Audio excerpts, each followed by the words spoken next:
Para retomar el tema de la viruela del mono, este contagio y si estamos o existe un riesgo de brote de viruela, saludo con gusto a la doctora Sonia López Álvarez. Ella es directora ejecutiva de la Sociedad Mexicana de Salud Pública. Doctora, muy buenos días. Hola, buenos días. Saludos a ti y a todo el auditorio, Lidia. Muchísimas gracias. La pregunta es esta: ¿existe riesgo de brote de viruela del mono por el caso que acabamos de comentar de Puerto Vallarta?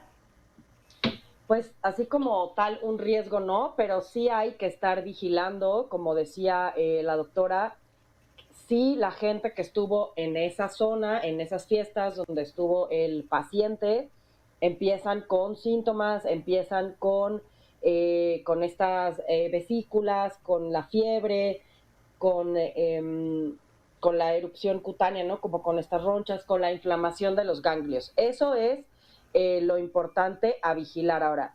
Una cosa importante de la viruela del mono o de la viruela símica es que se autolimita, ¿no? O sea, llega y si estuviste en contacto con la persona, con las lesiones, o sea, es una enfermedad que hay que estar en contacto muy, muy estrecho, muy íntimo, digamos, muy íntimo me refiero a estar tocando las lesiones para que se contagie, ¿no? Entonces, después se autolimita y los síntomas duran de 2 a 4 semanas.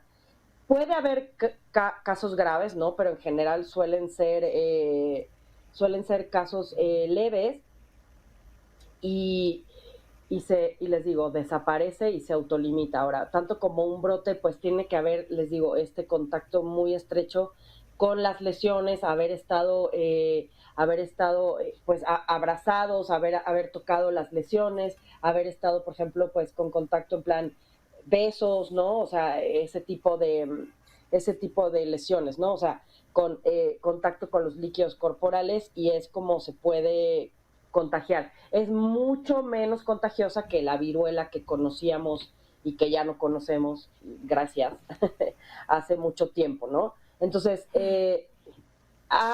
en otros países se han visto brotes en ciertos grupos, ¿no? Que estuvieron muy juntos en una fiesta, ¿no? ¿De qué otra manera se puede contagiar? Si tú, por ejemplo, estuviste dormido en una cama, tenías las lesiones y dormiste con alguien, ¿no? Y estuvieron juntos en la cama. No sé si me explico, ¿no?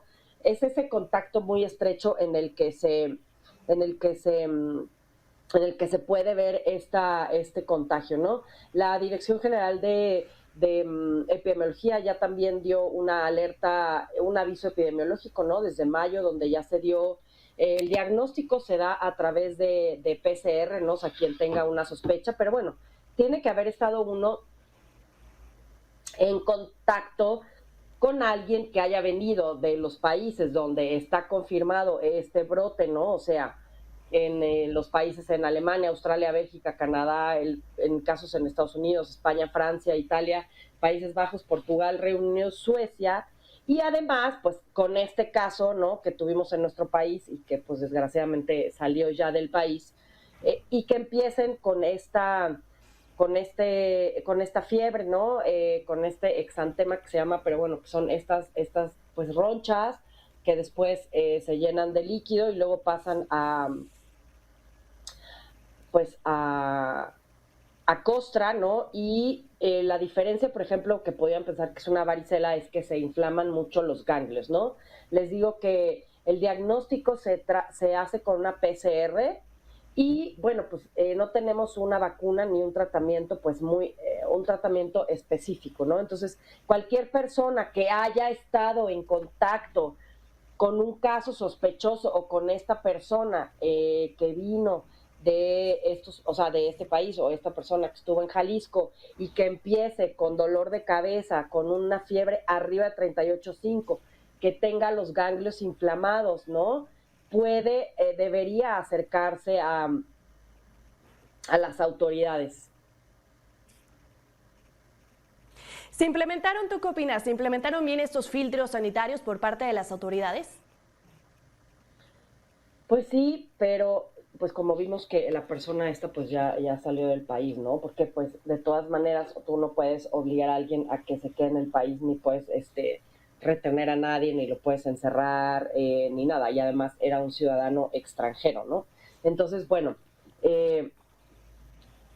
está bien hecho y está la alerta que enviaron, ¿no? De si estuviste en estos y en estos y en estos lugares y presentas estos síntomas, por favor acude a las autoridades sanitarias porque podrías tener esto, ¿no? Eso sí es muy importante, recordárselo a la que si estuvo y acudió a estos lugares. Ahora, recordar que en estos momentos fue ahí, que fue en Jalisco, que si estuviste en esos lugares que mencionan las autoridades, que digo, está publicado también en la página de la Secretaría de Salud de Jalisco, ¿no? Y en sus redes sociales, pues para que no vayan a pensar que si estuve en otro lado, ¿no? O sea, en esos lugares y en esas, pues hasta creo que dice en tales fiestas y en esos lugares, ¿no? Eso sí es importante. Eso es importante que la gente no lo pase por encima. Totalmente de acuerdo. Y se podría decir, Puerto Vallarta es uno de los puntos turísticos más importantes de nuestro país. ¿Los puntos turísticos serían foco rojo para algún contagio de ese tipo? Y si sí, ¿cuáles serían las recomendaciones por parte, o más bien que las autoridades deberían tener?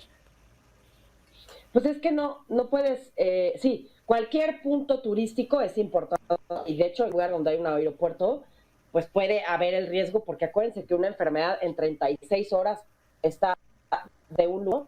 Entonces, más bien que si la persona estuvo en alguno de los países previos que dijimos y que hay, o que estuvo en contacto con alguien con estas características, ¿no? Con estas lesiones, o que tuvo fiebre, o que tiene esta linfadenopatía, que son estos ganglios inflamados que estamos viendo también ahí en las imágenes, pues lo mejor es acercarse a las autoridades y descartar que pueda ser una viruela símica, ¿no? Eso sería lo ideal. Pues porque al fin, por ejemplo, en un aeropuerto, un filtro de la fiebre no sirve de nada. Hay muchísimas enfermedades que te pueden dar fiebre, ¿no?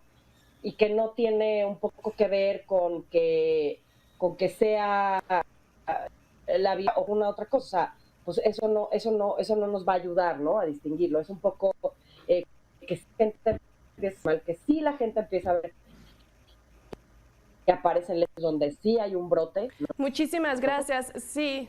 Donde sí hay un brote. Muchas gracias, pues, doctora. Creo que tenemos un poco de problemas con la conexión, pero te agradezco muchísimo y también una llamada de atención para las personas, si identifiquen alguno de estos síntomas que ya comentabas, pues que acudan a la Secretaría de Salud. Doctora Sonia, te lo agradezco muchísimo. Vamos a estar al pendiente y estoy segura nos vamos a volver a encontrar comentando más sobre este tema. Muchas gracias, Lidia. Saludos a ti y a todo el auditorio. Buenos días.